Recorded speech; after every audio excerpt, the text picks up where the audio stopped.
Bom, pessoal, voltando, né, vamos começar falando de Hong Kong, ok? Hong Kong vai ser um protetorado britânico que a Inglaterra vai conquistar ainda na primeira metade do século XIX, após a Primeira Guerra do Ópio, tá? Vai ficar acordado que Hong Kong será colônia britânica até 1997, tudo bem?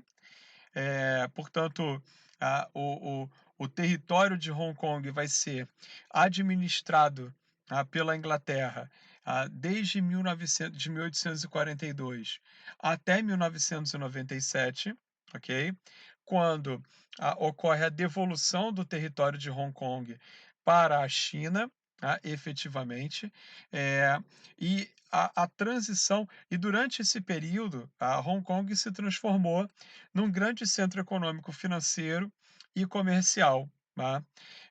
Dentro de uma lógica capitalista, funcionando dentro de uma lógica capitalista, certo? Eh, e de liberdade de imprensa e etc. Eh, em 1997, quando, segundo o acordo, Hong Kong foi efetivamente devolvido para a China, tá? Oficializou-se a ideia, né, uma frase que vai ficar famosa para caracterizar o que acontece com esses territórios. Hong Kong é o primeiro que eu estou mostrando, mas ainda vou mostrar Macau e a Taiwan, a Ilha de Formosa, que é a frase que diz: "Um país, dois sistemas", que é exatamente a ideia de mostrar para o mundo e até para as pessoas, dentro da própria China, que o país é um só, o país é a China, tá?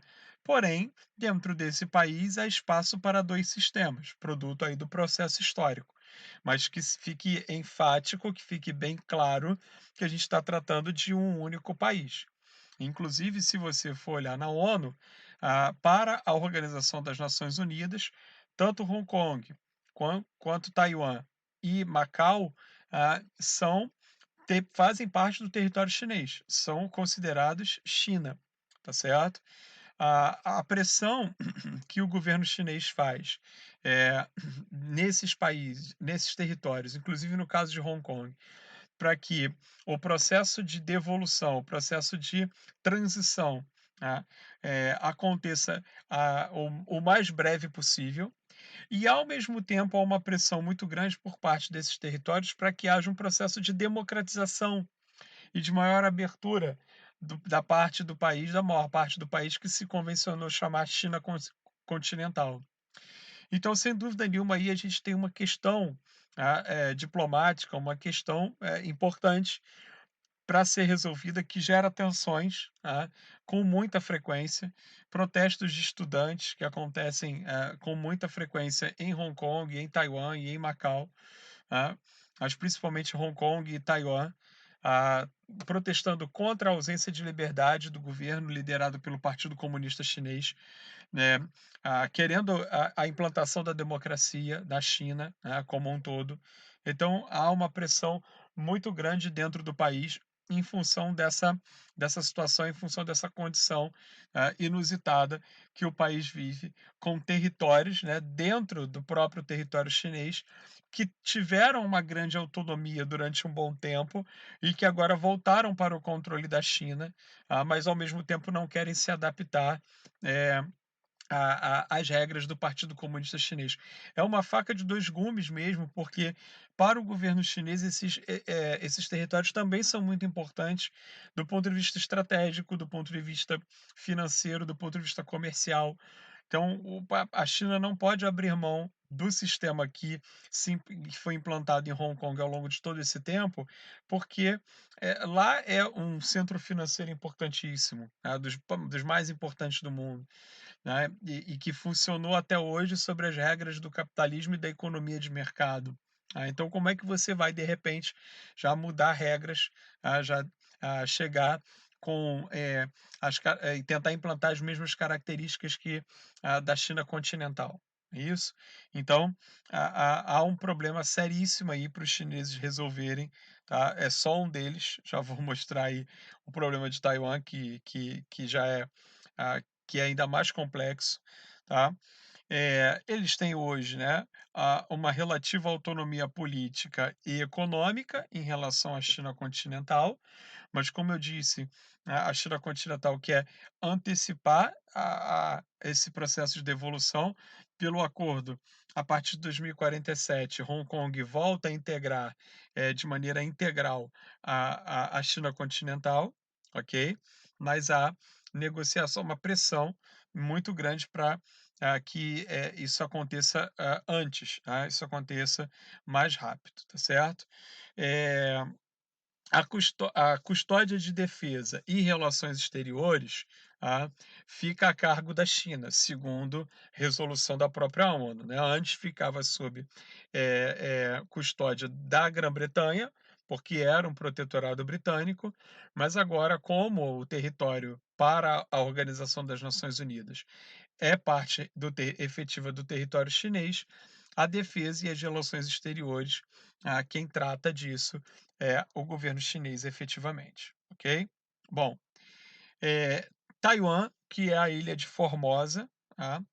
Eh, abrigou a parte da população que em 1949 seguiu Chiang Kai-shek, que era o líder do outro lado da Revolução Chinesa, né, que era a oposição a Mao Tse-tung, que implantou o comunismo na China.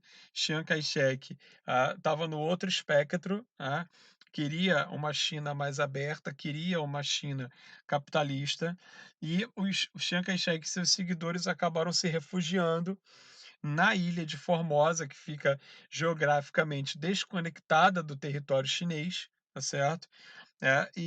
Lá, eles, acabaram fundando Taiwan, tá certo? Que vai se transformar, em uma ilha capitalista dentro do território chinês. Os Estados Unidos, nesse momento, aproveitando o bojo, o contexto da Guerra Fria, vão assumir, as rédeas da economia e a defesa de Taiwan. Então, isso vai se transformar em uma situação muito tensa também dentro do contexto da Guerra Fria. Por quê? Porque a China, até então, alinhado com a União Soviética, não consegue retomar o controle sobre Taiwan e, obviamente, prender, entrar em guerra contra Chiang Kai-shek e seus seguidores, porque os Estados Unidos assumem a defesa da ilha, né? Os Estados Unidos vão lá, colocam a ilha debaixo da asa da águia americana, né? E assumem a ilha, o que obviamente inibe bastante a qualquer tentativa de ofensiva chinesa, e a ilha acaba criando uma autonomia também política, beleza? Estou mostrando aqui para vocês o mapa da ilha, e vejam como é que ela é desconectada efetivamente do território chinês, da chamada China continental, tá? Eh, e a ilha acaba desenvolvendo um sistema econômico e um sistema político autônomo em relação à China, né?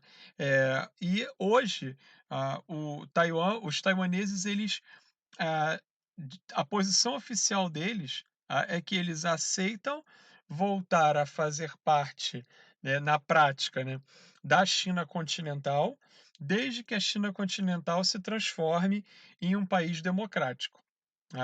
E aí é claro que o Partido Comunista Chinês não aceita isso, e a situação permanece nesse impasse. Por quê? Porque os Estados Unidos transformaram-se em parceiros comerciais da China, mas ao mesmo tempo são grandes parceiros de Taiwan, fizeram investimentos em Taiwan, assumiram a defesa da ilha, então eles instalaram bases militares na ilha, então eles acabaram aí agora numa grande sinuca, né, num problema diplomático bem espinhoso, porque o que que acontece? Taiwan desenvolveu uma autonomia, e que em tese, ela faz parte da China e deveria seguir todas as regras que o governo chinês determina. Porém, na prática, ela tem regras próprias, ela funciona com regras próprias, ok? E o governo chinês tem extrema dificuldade também para lidar com essa questão diplomática, ao mesmo tempo depende também da ilha de Taiwan, porque assim como Hong Kong transformou-se num centro financeiro e econômico importante para o país, né, os taiwaneses fizeram muitos investimentos na chamada China continental, assim como Hong Kong. Isso criou laços econômicos e, consequentemente, laços políticos também. Tá? Ao passo que não é é uma situação bem complexa hoje, tá? É uma situação muito tensa, né, muitas vezes, por conta dos protestos, né, e por conta dos conflitos que acabam acontecendo, muitas vezes, tá? Entre manifestantes e soldados do exército chinês. Então, assim, dentro da China hoje, essa ideia do um país, dois sistemas, tá? Ah, causa muito mais um mal-estar do ponto de vista político, na maior parte das vezes, tá? Do que, uma, do que uma solução efetiva para o problema. Não é uma solução efetiva para o problema, definitivamente, tá? Bom, só para finalizar, Taiwan, então, ao longo desse processo histórico, acabou se transformando em uma democracia capitalista, beleza? E por último, aqui Macau, que foi uma colônia portuguesa, né? Os portugueses chegaram lá no século XVI ainda, entre 1554 e 1557, tá? De novo aparece, né, a história é um país, dois sistemas, mas em Macau, tá? Curiosamente, é aonde essa frase funciona um pouco melhor, tá? Eh, até a cultura portuguesa, né, em Macau, ela não é, assim, tão marcante, para um país, para uma parte do território chinês que foi colônia portuguesa durante muito tempo. Tá? Hoje ela funciona como uma região administrativa especial, tá? Para justamente dar sentido à ideia um país, dois sistemas.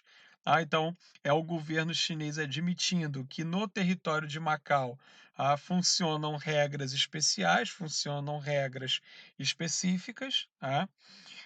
Depois que houve, eu pulei aqui, me desculpem, né, a Declaração Sino-Portuguesa, em 1987, que é exatamente o acordo que estabelece os termos, né, de devolução de Macau para a China, desculpem, para o controle chinês, efetivamente. Tudo bem, pessoal? Então, por hoje é isso. Eu espero que, tenha ficado tudo claro, e a gente volta a se ver na semana que vem. Grande abraço para todo mundo.